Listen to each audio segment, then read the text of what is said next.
Eder. Mech. Pallister.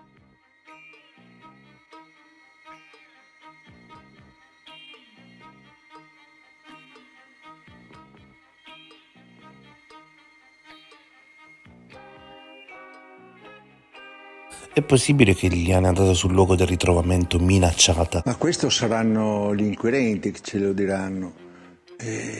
Noi cosa possiamo sapere? Io ho salutato Liliana quella mattina, l'ho vista tranquilla, serena, mi ha fatto il sorriso, mi ha salutato con la mano e poi non l'ho vista più.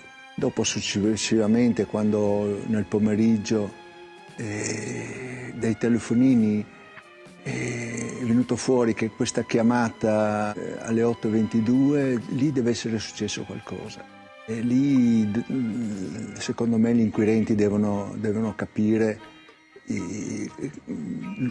rispetto a quello che dice Esther Pin, che lei le ha detto che sarebbe ritardata per andare alla Wind 3, è una telefonata di meno di 10 secondi. E io vorrei sapere quanti secondi hanno parlato in quella telefonata. Liliana aveva l'abitudine di portarsi dietro la bottiglietta dell'acqua? No, mai. Liliana usava le chiavi originali o le copie? Ma lei aveva sempre il suo mazzo. Cosa hai da dire sulla borsa con cui è stata ritrovata Liliana? Quella borsa lì la usava per la sua vita normale, portare cose, cosine, per girare per le città. Invece quella con i mappamondi la usava quando si andava in posti un poco più importanti, così. Dipende dall'occasione, insomma. Mi sembra strano che lei sia uscita così con quella borsa lì, senza documenti e senza niente, non lo so. Io penso che quella bottiglietta che era in quella borsa scura era lì da qualche tempo. Magari lasciata lì in precedenza. A distanza di tempo io ho sempre questa idea che lei abbia preso la borsa sbagliata.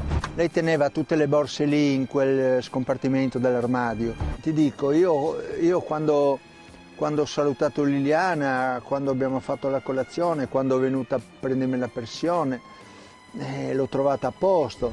Liliana molto probabilmente è uscita di casa in questo stato confusionale oppure di arrabbiatura. Per me quella telefonata lì è la chiave di tutto. Io suppongo sia solamente un atto di aiuto, di pietà verso quest'uomo solo. Liliana andava lì a fargli i mestieri, a dargli una mano, a fargli compagnia. Quando sono rincassato, mia moglie non era in casa, ma mi sono accorto che aveva lasciato il suo cellulare su un tavolino in soggiorno.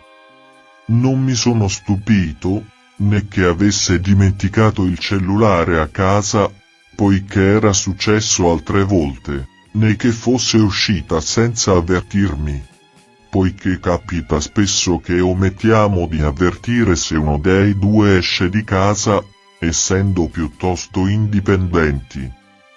Tuttavia, posso asserire con certezza che non ha portato via nessun indumento, né i soldi che teniamo in un posto specifico all'interno dell'appartamento, ma ha portato via la sua borsetta. Inoltre, tengo a precisare che mia moglie, prima di lasciare l'appartamento, ha chiuso la porta a chiave, pertanto dovrebbe avere le chiavi con sé. Ehi, non dimenticare di iscriverti a questo canale.